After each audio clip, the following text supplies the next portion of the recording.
이제 우리가 주로 관심을 가져야 되는 거 보호의 원자 모형이죠. 보호의 원자 모형이고 여러분들이 열심히 공부하고 나서 대학을 가면 이것도 틀렸다라고 배웁니다. 아시겠죠? 근데 양자역학 모델 쪽으로 여러분들 그러니까 우리 수준에서 이걸 할 수가 없어요. 그래서 보호의 원자 모형. 그리고 보호의 원자 모형이 사실 수속까지만 맞고 그다음부터 틀리긴 하지만 굉장히 잘 만든 모형입니다. 그래서 그 부분 보호의 원자 모형을 제대로 이해를 하고 나중에 그러니까 대학을 안 간다. 화학 쪽이나 뭐 공학 쪽으로 대학을 안 간다 그러면 그냥 보호의 원자 모형만 이해해도 훌륭하고요. 그리고 살다 죽어도 돼요. 예, 그리고 살다 죽어도 되는데 만약에 이제 제대로 공부를 하게 되면 더 나은 이제 더 발전된 내용들을 공부하게 되는 것뿐입니다. 그래서 이 보호의 원자 모형을 여러분들 제대로 이해하면 되겠어요. 자, 우선은 러더퍼드까지 해서 핵이 있다는 거 알게 됐고요. 그 다음에 전자들이 주변에 있다는 거 알게 됐는데 이 전자가 쉽게 말하면 이 전자라는 게 어떻게 있느냐.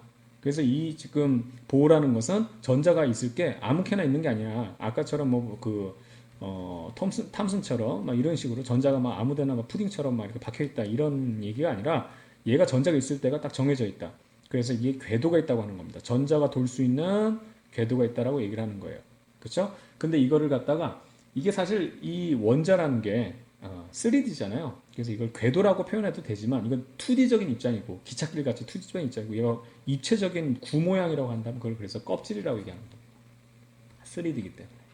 그래서 여기가 1껍질, 2껍질, 3껍질 순서대로 원자핵을 중심으로 이렇게 해서 껍질이 점점 이제 늘어나죠. 그때 이제 요 이름을 K껍질, L껍질, N껍질, N껍질 K, L, M, N으로 얘기했어요. N으로. 왜 그렇게 정했어요? 처음에 정한 사람 마음이야. 여러분 이름 왜 그래요? 부모님 마음이지 뭐. 됐죠? 주양자수라는 건 이 그 넘버예요. 첫 번째 개도 그냥 1로 하는 거고. 그 다음에 이게 2, 3. 그래서 이거를 양자수라고 합니다. 이게 주된 양자수 해가지고 1, 2, 3, 4 이렇게 됩니다. 그러니까 이거 연결할 수 있으면 돼요. K, L, M, N. 그냥 그대로 하면 되고, 그게 1, 2 순서대로 1, 2, 3, 4 이렇게 하면 됩니다. 됐죠? 더 많은 껍질 수도 있죠. 우리는 이 정도만 알면 되는 거예요. 자, 그 다음에 이 에너지 준이라는 거 잘 보세요. 이게 준이라는 표현이 오히려 이게 더 힘들어요. 이게 영어로 하면 그냥 에너지 레벨이에요. 그럼 여기가 레벨 1이고요. 레벨 2고 레벨 3예요. 레벨이 올라갈수록 에너지가 많은 거죠. 그래서 주양자수가 커진다는 것은 껍질이 넘어가는 거예요.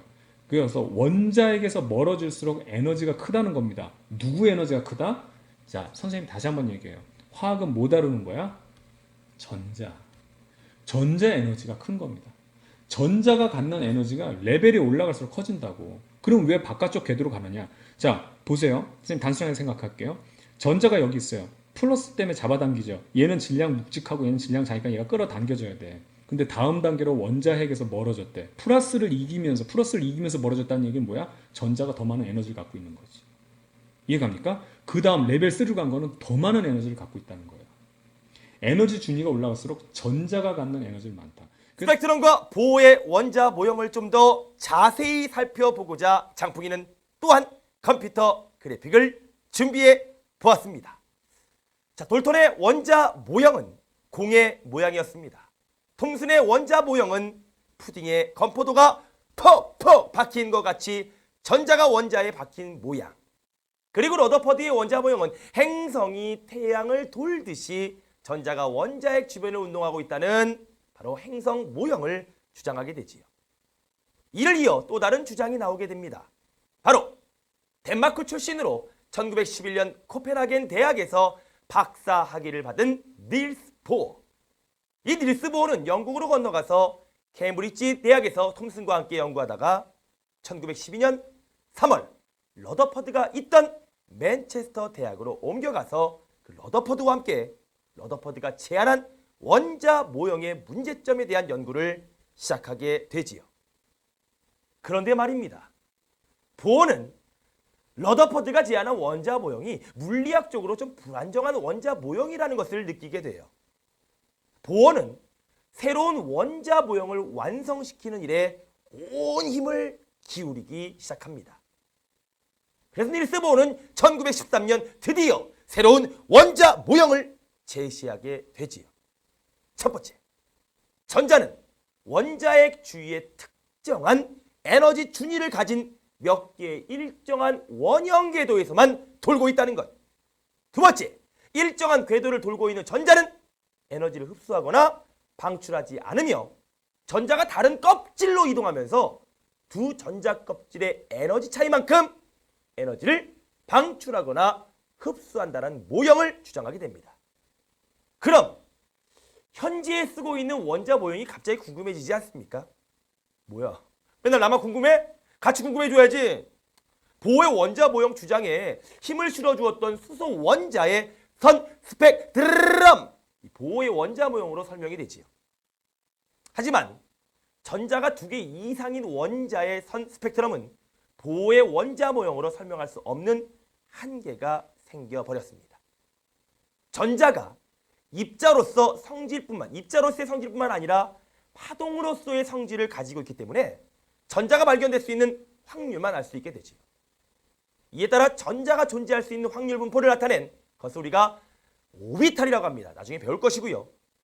현재의 원자 모형은 전자의 분포가 오비탈 모양에 따라 구름처럼 보이므로 전자구름 모형이라고 합니다.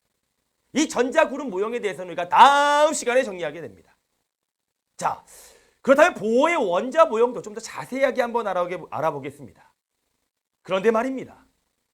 기존의 물리학으로 이해할 수 없었던 이 보호의 원자 모형의 주장은 도대체 어떻게 받아들이게 되었을까요? 장풍이가 아까 방금 얘기했던 그 수소 원자의 선 스펙트럼을 이용한 것입니다. 여러 가지 원소가 이 높은 온도에서 고유한 선 스펙트럼을 방출한다는 것은 19세기 중반부터 널리 알려져 있었던 사실이에요. 이 물질이 내는 스펙트럼을 분석해서 물질을 구성하고 있는 그 원소의 종류를 알아내는 것, 우리가 이 방법을 분광분석법이라고 합니다. 분광분석법. 각각의 원소가 내는 스펙트럼의 종류를 잘 알고 있어야 가능하게 되죠.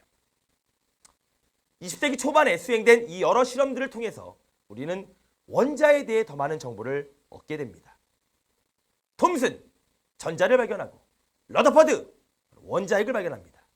그러한 실험 이외에도 중요한 연구가 계속되고 있지요. 바로 수소 원자에 의해 방출되는 빛에 관한 실험입니다.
I'm going to give you some interesting facts and a slight biography on Niels Bohr.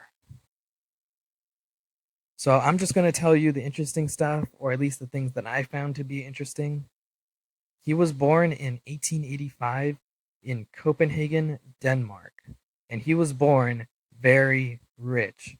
His father was a professor of physiology, and his mother's family, patriarchal times, had ties with the Danish banks. And so we all knew him to grow up to be a big time physicist, but his brother actually became a mathematician, and he eventually ends up playing in the national soccer team for the Danish in the Olympics. So Bohr went to the University of Copenhagen, and so since his father was a science professor, that interest in science also resonated within him. And although he majored in physics at the university, he also had a really strong interest in philosophy. And so his first publication was when he was 20 years old. That's my age. And it had to do with measuring liquid surface tension. And it was done through like a contest. And so he had to use his father's lab, the lab that his father uses like during when he teaches, because the ones at the University of Copenhagen, like Bohr was not allowed to use. So he had to make his own test tubes out of glass, which is nuts in my opinion. And so he gets married at the age of 27 to Margaret, who at the time was a sister of a mathematician. And so together they had 6 sons. 2 of them unfortunately passed away, one from illness and the other one from a boating accident, but the rest became superstars. One of them became a lawyer who eventually also played in the Olympics on the Danish field hockey team. Another one became a doctor. Another one became a chemical engineer. And lastly, one also became a Nobel Prize winning physicist. And so we all know Bohr for his model, but how he got into the subject of atomic structure mostly came through his master's research for his thesis, which eventually carried over into his doctor's. And so after that, he became a researcher and taught medical students at the University of Copenhagen, where at the age of 31, he becomes the theoretical physicist department chair, and he opens up his own college, the Niels Bohr Institute, at the age of 36, which eventually served as the Quantum Mechanics Center for decades. In 1922, he receives his Nobel Prize for his efforts towards atomic structure. So during World War II, when the Nazi regime arose, he offered the Bohr Institute to act as a haven for refugees of Nazi political opponents or Jewish or otherwise. And so, but when the Germans occupied Denmark, he had to dissolve his gold Nobel Prize because he didn't want the Nazis to have it. And so he put it in a jar to which he would return to after the war to reassemble it. And so he almost gets arrested for being Jewish because his mother was Jewish, and that counts. So him and his wife fled to Sweden, and they set up a sanctuary, or they basically forced the Swedish government to set up a sanctuary for his other Jewish refugees. And he saved around like 4,000 Jewish refugees from the Nazis. And so he also worked on the British side of the Manhattan Project after he set up the refugee camp. So after the war, he helps establish CERN, which is the European Organization for Nuclear Research, which he wanted the center to be at the Bohr Institute, but after several debates, it ended up being in Geneva in Switzerland. And so he was a strong supporter for international cooperation on nuclear energy. And so the new king of Denmark, Frederick IX, gives Bohr the Order of the Elephant Award, which is an honorable award bestowed upon Danish royalty. And he over time, eventually he starts setting up universities all over Europe and becomes the chairman of the Nordic Institute of Theoretical Physics in 1957. And at the age of 77, he passes away from heart failure.